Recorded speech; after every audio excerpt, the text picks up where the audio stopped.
estimados compañeros y compañeras. Tenemos el gusto de presentarles a una exposición muy interesante, justamente hoy que se celebra un centenario del descubrimiento científico de Machu Picchu. ¿Y por qué se celebra hoy? Porque fue el 7 de julio del 2007 que fue declarada una de las maravillas del mundo, aunque el hallazgo científico se produjo el 24 de julio de 1911 por el historiador y científico estadounidense Hiram Bingham. Tenemos entonces el gusto de presentarles al doctor Víctor Carlotto. Le voy a hacer una presentación. Voy a hacer una breve reseña de su preparación académica y experiencia. El doctor Carlotto es egresado de la Universidad Nacional San Antonio Abad de Cusco, donde obtuvo el título de ingeniero geólogo en 1985. Realizó estudios de posgrado en Grenoble, Francia, donde alcanzó el doctorado de geología en 1998. Profesor de la Universidad Nacional San Antonio Abad desde el año 1982 a 2004, alcanzando la categoría de profesor principal en el 2002. De 2004 a 2007 ocupó la dirección geocientífica del IGMET, Instituto Geológico Minero y Metalúrgico, y actualmente ocupa el cargo de director de Geología Regional. Ha sido un miembro del Comité Científico del Programa Internacional de Geociencias, IGSP, de UNESCO, y de la Unión Internacional de Ciencias Geológicas entre 2004 a 2007. Cuenta con más de 100 publicaciones que figuran en libros, boletines, artículos científicos y congresos nacionales e internacionales relacionados a la geología de investigación, la exploración minera y petrolera, así como trabajos sobre los peligros geológicos y planificación urbana y protección de sitios del patrimonio arqueológico, como Machu Picchu, Choquequirao, Sacsayhuamán, Caral, entre otros. Estas publicaciones son el resultado de los trabajos de investigación realizados por más de 22 años en la Universidad del Cusco y ahora en IGMET. Ha participado como expositor o ponente en más de 30 congresos geológicos nacionales e internacionales, resaltando los eventos en países como Francia, Inglaterra, España, Estados Unidos, Italia, Alemania, Japón, Brasil, Colombia, Ecuador, Chile, Uruguay, Argentina, Bolivia y otros países, donde fue invitado por su aporte a la geología del Perú. Demos un fuerte aplauso de bienvenida al doctor Carlotto.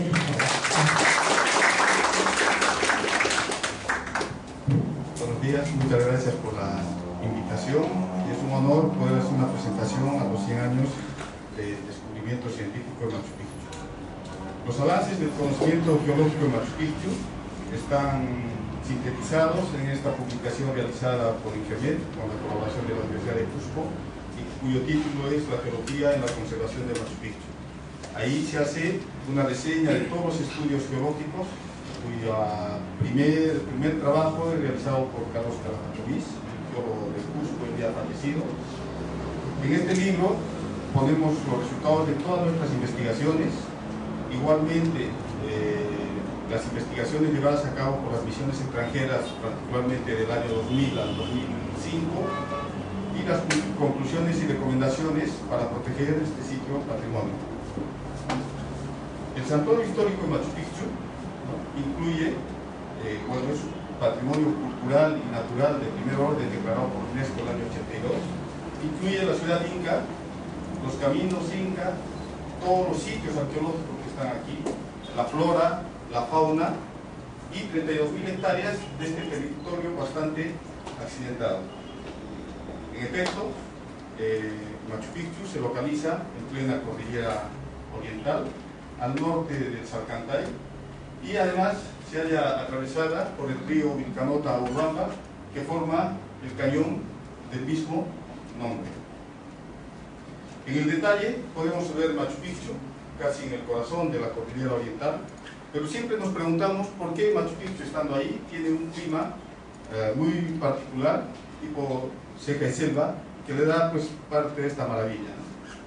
La respuesta se debe al cañón de Vilcanota, pues ahí tenemos condiciones de clima lluvioso, y esto se debe porque hay una migración de humedad que viene de la selva a través del río y se concentra en este sitio donde además hay un meandro tectónico. Esta concentración de humedad le da esta característica muy imponente al sitio. Hay que recordar que cuando salimos de Machu Picchu y viajamos un poquito más hacia el sureste, rápidamente se cambian estas condiciones de clima de tipo húmedo a un clima seco característico de la sierra. Ya pasando a la geología, diremos que el santuario histórico de Machu Picchu se localiza en gran parte sobre el batolito de Machu Picchu, un batolito de rocas intrusivas, graníticas, que está dibujado aquí en rojo. Este batolito ha intruido rocas del Paleozoico inferior, que son pizarras. Hacia el sureste del santuario tenemos rocas sedimentarias de edad meso-cenozoica. En este diagrama de Strait-Jensen, donde se pone el cuarzo, feldespato, plaza, mostramos las características mitológicas y todas las muestras analizadas nos indican que las rocas de Machu Picchu son principalmente granitos, granodioritas, como se puede ver en esta sección delgada. Igualmente, los análisis geoquímicos nos indican que se trata de rocas alcalinas y a partir de eso los geólogos podemos interpretar cómo se han formado estas rocas. Con las dataciones radiométricas podemos decir que estas se han formado hace 250 millones de años, ¿no? En un contexto de rift. Bueno, ¿qué es un rift? Vamos a explicar de una manera rápida. Hace 250 millones de años, Sudamérica empezó a separarse de África por esto de las placas tectónicas. Igualmente en la cordillera actual de Perú empezaron una separación, ¿no? Y en esta parte se formaban las estructuras que ponían el magmatismo, es decir, la formación de estos batolitos, y uno de estos sería el batolito de Machu Picchu. Posteriormente, durante la formación de los Andes, el levantamiento y la erosión consecuente, estos batolitos salen a superficie. En consecuencia, Machu Picchu está construido básicamente sobre rocas intrusivas de este batolito. Y este batolito está afectado por fallas geológicas, ¿no? Y fracturas producto del enfriamiento de los magmas. Y son estas fallas y estas fracturas que van a controlar la evolución geomorfológica del sitio. Ya desde el punto de vista estructural, dos fallas principales, tenemos la falla de Urubamba y la falla de la central hidroeléctrica, que controlan este meandro que les había explicado, que es importante para las condiciones climáticas. Y entre estas dos fallas tenemos otras fallas menores que son de dirección noreste-suroeste, y destacan la falla Machu Picchu, Huayna Picchu, el Foso C. Esto es para explicar el control estructural del sitio. Los análisis microtectónicos nos muestran que estos tienen un origen antiguo, movimientos siniestrales que pueden estar ligados a la formación misma del batolito y compresivos al levantamiento andino. También quiero explicar que estas fallas no son activas, porque muchas veces se habla que el daño en Machu Picchu, el pequeño daño que se ve, corresponde a efectos sísmicos. En realidad no es cierto. Aquí en los mapas lisosistas del año 50 y el año 86 nos muestra estas curvas, los daños alcanzados, y tenemos el epicentro, ¿no? Aquí Cusco, cerca de Cusco, mayor daño. Y estas lisosistas, cuando llegan hacia Ollantaytambo, ahí terminan, y Machu Picchu vemos que no ha habido daño sísmico. Eso podemos interpretar que este batolito, ¿no?, atenúa las ondas sísmicas, y por eso que en Machu Picchu no observamos daño sísmico. En terrenos de rocas intrusivas, como es el caso de Machu Picchu, ¿no?, el paisaje, la evolución geomorfológica, está controlada por fracturas y fallas. Estas fracturas, principalmente en Machu Picchu, se deben al enfriamiento del magma en profundidad. Las medidas que hemos realizado nos muestran dos sistemas principales, noroeste, sureste y noreste, suroeste.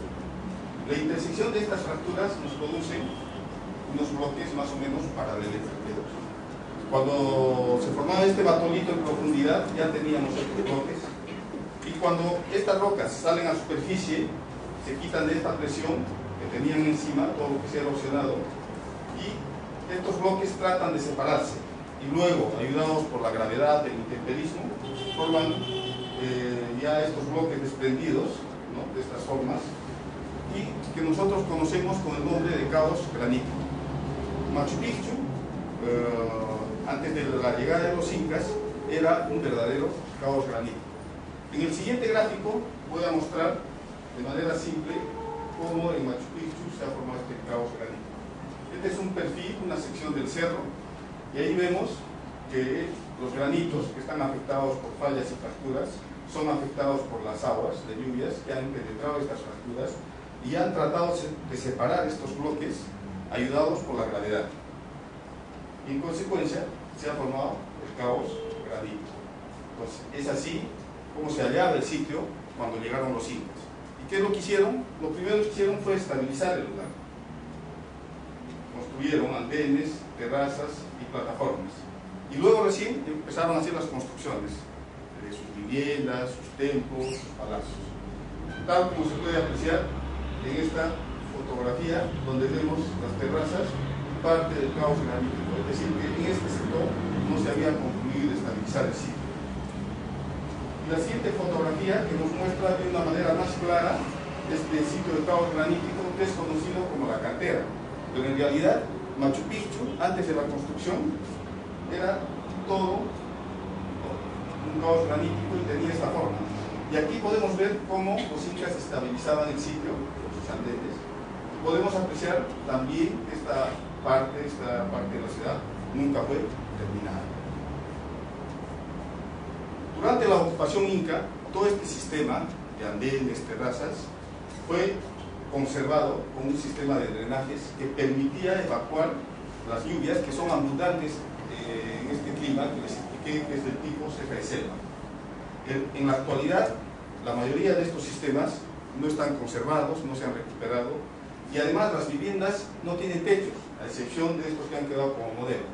En consecuencia, estas aguas de lluvia, que son intensas, penetran por el suelo, y este suelo, que está conformado por gravas y sedimentos finos, ¿no?, son afectados por el agua, son erosionados y pierden su capacidad de carga, produciendo asentamientos y separación de juntas, como se ven en las construcciones, como es el caso de las tres ventanas, o en el torreón, donde vemos cómo ha sido estabilizado primeramente estos bloques del caos granítico, ¿no?, pero actualmente, por los asentamientos debido a las aguas de lluvia, estos bloques se mueven y al moverse producen separación de juntas, como podemos apreciar en la ventana o puerta de las sierpes, en la tumba real, en el aposento de las yustas. Estos movimientos son bastante lentos, son milimétricos, o sea, se mueven milímetros cada 10 años, 15 años, bastante lento. Pero si continúan, van a producir, ¿no?, que esto colapse, puede ser una decena de años. Esto está probado por los instrumentos que han sido puestos por la misión checa detrás del sitio, es por acá, y también por las reconstrucciones fotográficas. Como podemos ver, esta es una foto del año 84, es una foto de los años 40 en Chami, y esta es una reconstrucción original. Cabe aclarar que cuando llegó Bingham ya el sitio estaba con asentamientos. La ciudad inca de Machu Picchu también ha experimentado numerosos deslizamientos superficiales, pero los incas lograron estabilizar con estas obras de ingeniería. Sin embargo, aquí también la falta de un sistema adecuado de preservación de los sistemas de drenaje ha permitido la reactivación de estos deslizamientos y el daño de algunas estructuras incas. A fines de los años 2000, una misión japonesa liderada por el profesor Sasa, instaló unos tensómetros, ¿no?, que son unos aparatitos que sirven para medir el desplazamiento del suelo. Y efectivamente, en Machu Picchu hemos visto que hay pequeños desplazamientos y que se muestran acá. Pero los japoneses indicaron que esos pequeños movimientos superficiales eran la prueba de la existencia de un deslizamiento profundo que destruiría Machu Picchu. La cabecera del deslizamiento estaría tocada por la plaza principal y el plano hacia el río, e incluso inicialmente indicaban que no era uno solo, sino dos. Estas ideas fueron inmediatamente debatidas desde la Universidad de Cusco, también desde el INC, porque no había argumentos geológicos. Sin embargo, UNESCO, preocupada por la situación de este patrimonio, hizo una convocatoria a misiones internacionales para que puedan venir a estudiar a Machu Picchu y ver si realmente existían estos fenómenos. Bueno, entre las misiones destaco una que es la misión, que es el Servicio Geológico de Canadá, que trabajó en convenio con el INGEMED, y fue un verdadero convenio porque fue la única misión que trabajó con una institución peruana y además con la participación de la Universidad de Cusco, ¿no? Ya que participaron allí estudiantes y profesores. Acá podemos ver el grupo de trabajo justamente en la plaza principal, que según los japoneses era la cabecera del deslizamiento. Entonces allí se hicieron la mayoría de pruebas. Esta es una línea de resistividad atravesando este sector y aquí podemos ver los resultados, ¿no? Esta es la plaza, este es el sector oriental, y las resistividades nos dan valores altos. ¿Qué quiere decir eso? Quiere decir que efectivamente abajo tenemos un macizo rocoso de granito bastante sólido, y también podemos ver que estas partes en azul son las terrazas, o acá tenemos bastante azul que es bajo. Eso se interpreta, puede interpretarse por la presencia de aguas subterráneas. También podemos ver en las partes, en los bordes, unas anomalías que son estas, que corresponden a deslizamientos superficiales y que los incas ya habían estabilizado. También realizamos geofísica de georradar de penetración, igualmente en esta zona donde se consideraba que era la cabecera del deslizamiento. Y los resultados nos muestran que no se ve este plano de deslizamiento. ¿Qué cosa se ve? Se ve una parte superior roja, que vendría a ser el suelo, estas facies azules, que vendrían a ser bloques de detritos, es decir, caos granítico, y aquí tenemos la roca sólida. Es decir, que las interpretaciones geofísicas llegaban a la misma interpretación de los años 90 que habíamos planteado, es decir, aquí tenemos la roca sólida, el granito, la parte esta del caos, sería esto, es la transición, y aquí tendríamos el relleno que hicieron los incas.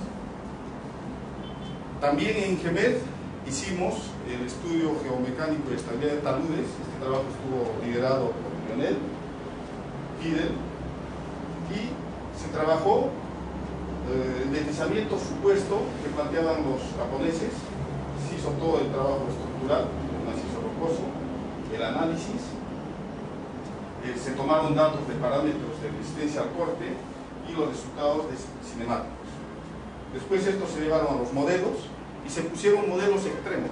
Bueno, se partió de un modelo en condiciones normales, modelos con presencia de aguas subterráneas, que eso hace perder, digamos, la resistividad de las rocas, e incluso se puso condiciones sísmicas, que hemos visto que no es el caso de Machu Picchu, pero trabajamos. Y en todos los casos los factores de seguridad fueron mayores a 1, lo que quiere decir que en todas las condiciones esto es estable, es decir, que no tenemos el deslizamiento.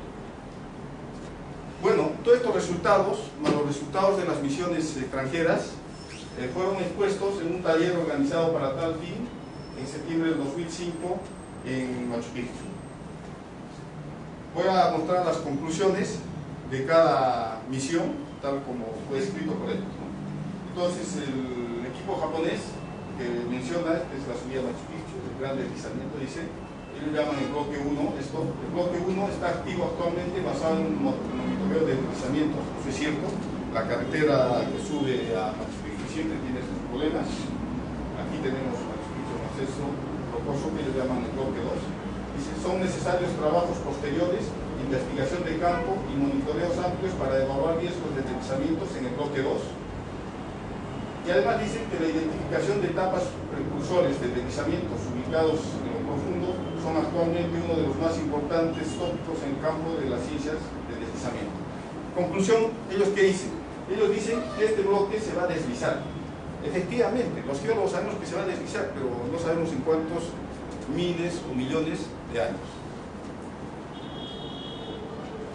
La misión italiana trabajó el monitoreo, la evolución geomorfológica, estabilidad de taludes de la ciudadela inca de Machu Picchu, y principalmente hicieron trabajos de interferometría satelital, ¿sabes? es decir, un satélite que pasa por el mismo sitio varias veces, ¿no? Eso es para ver y comparar, y después con las técnicas necesarias ver si hay un desplazamiento. Igualmente hicieron interferometría terrestre con este aparato todos los días. ¿Y qué resultados obtuvieron? Acá podemos ver desplazamiento en azul. Entonces en azul vemos que todo este cerro Machu Picchu está pues estable, y lo que se ve en colores claros, que hay desplazamiento, corresponden a los deslizamientos superficiales que les he mostrado. Ellos también concluyen que los deslizamientos son sustantivamente superficiales, no deformando al momento la hipótesis de un grande y profundo deslizamiento, movimiento en masa, ¿no?, que involucre la ciudad de ahí. Igualmente la misión checa, eslovaca, que trabajaron básicamente con dilatómetros, unos aparatitos que sirven para medir el desplazamiento superficial, que ya les indiqué, que efectivamente les mostré que existe en Machu Picchu, y ahí podemos ver los valores, los milímetros que se desplazan. Y su conclusión es que un colapso a gran escala del sitio arqueológico Machu Picchu es altamente improbable en las condiciones medioambientales actuales. Es decir, que todas las misiones llegan a la misma conclusión, al igual que nosotros. Lo importante de nosotros es que todas estas misiones han gastado bastantes millones, pero ¿cuánto de dinero ha ido a la verdadera conservación que requiere la ciudad inca de Machu Picchu? Nada. Y todos los estudios fueron para decir que efectivamente no existe este gran deslizamiento en Machu Picchu. Entonces, ¿qué hacer en Machu Picchu? Entonces, ¿qué hemos hecho nosotros en Machu Picchu bajo estas condiciones geológicas muy particulares? Bueno, este gráfico es para mostrar la evolución del sitio, y estas tres condiciones de evolución se pueden ver actualmente. Es decir, que tenemos afloramientos de roca, que son verdaderos afloramientos, tenemos el caos, que ya son bloques separados, y tenemos una etapa intermedia, es decir, que estos bloques se están separando, pero ya comenzaron a separarse, pero todavía no son del tipo caos. Y eso lo hemos graficado en mapas al detalle. En amarillo podemos ver el caos, la cantera que les mostré en una foto. En anaranjado es la parte intermedia, y en rojo viene a ser las rocas del macizo. Todo lo que está en blanco viene a ser por las terrazas, el relleno para la construcción de la ciudad inca de Machu Picchu. Ahí hemos reconocido varios fenómenos o peligros geológicos, y resalta la subfusión.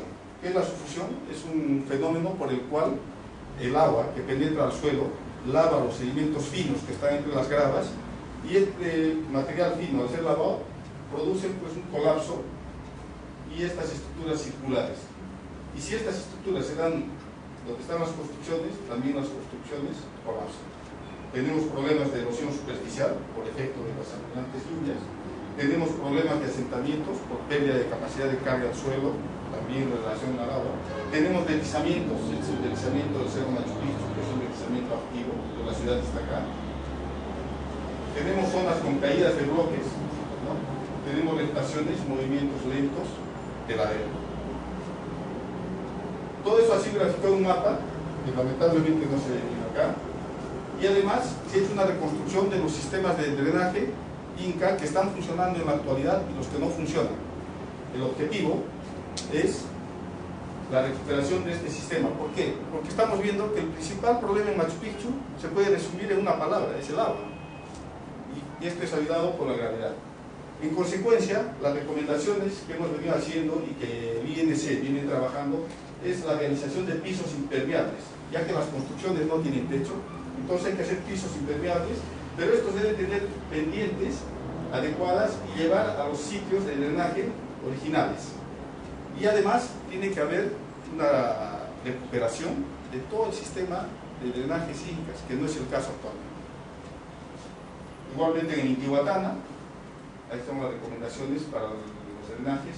Si no puede ocurrir lo que está ocurriendo actualmente, acá tenemos una plataforma donde hay la infiltración del agua, y ya vemos que este muro está pandeado y puede colapsar. Digamos que en la Ciudadela este es el único punto peligroso, que también se ha hecho llegar esta preocupación al INC, además que ellos conocen la publicación, para que puedan restringir este sector, ¿no? Y evitar que en un momento colapse y haya medidas lamentables.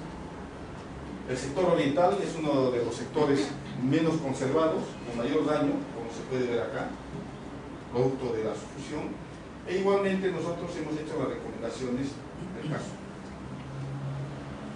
Como conclusiones y recomendaciones podemos decir que los fenómenos que afectan a la ciudad Inca son de geodinámica externa, cuyo origen está relacionado directamente con el agua y la gravedad. Poner en valor el sistema de drenaje Inca mediante restauraciones y o reconstrucciones en los sitios donde no existe, lo que permitirá una adecuada evacuación de las aguas pluviales. Con este fin se deben utilizar los mapas de evacuación de aguas pluviales propuestos en este estudio para los diferentes conjuntos que se integrarían al plan general de sistemas de drenaje de la ciudad Inca. Bueno, muchas gracias. Feliz día a Machu Picchu de parte de INGEMED, todos los que trabajamos en INGEMED. Gracias.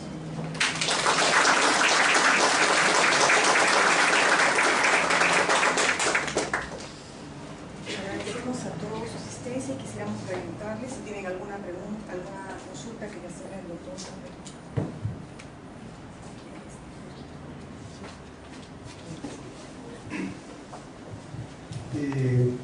Ingeniero Carlotto, felicitaciones por esta exposición que nos muestra y nos da a conocer una serie de detalles que a veces para el personal común y corriente es bastante desconocido.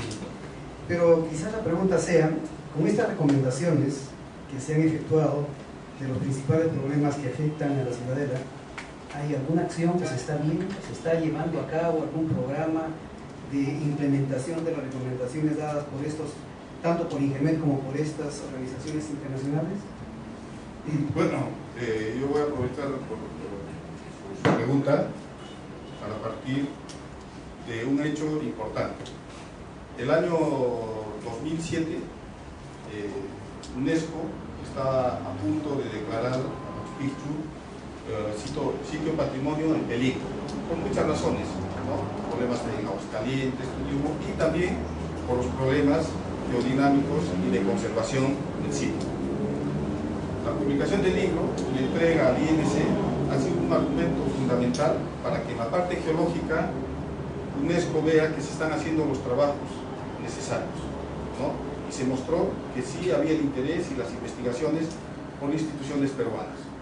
Eso ha servido para que en el momento no sea declarado.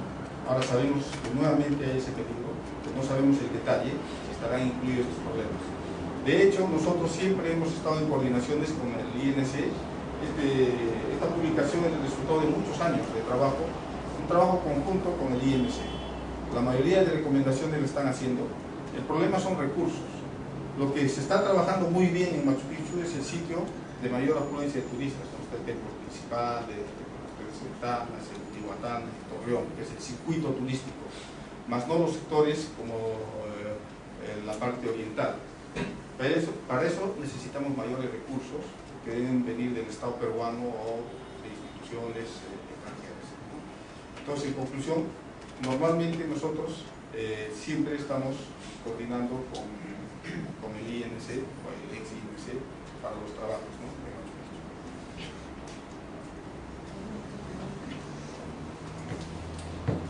¿Tenemos alguna otra pregunta por aquí? Señor doctor, este caos granítico que mostró, ¿qué espesor tiene? Y me imagino que debe ser discontinuo. Claro, es bastante discontinuo. Puede tener un espesor de 10, 15 metros, como hemos visto en las fotografías, y en otros sitios tenemos afloramiento. Entonces podemos jugar entre ese espesor y cero. Es bastante irregular. Pero los incas se adaptaron al sitio con sus construcciones tipo piramidal, ¿no? Para poder llegar a estabilizar el sitio.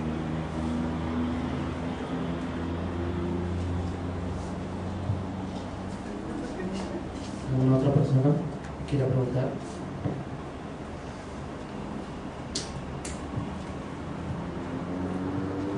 Bueno, doctor Carlotto, queremos expresar nuestro agradecimiento porque realmente nos ha ilustrado mucho en este día especial, incluso de una celebración del centenario de esta obra. Agradecemos a todos su asistencia y bueno, nos esperamos en alguna otra oportunidad. Despedimos al doctor con un fuerte aplauso.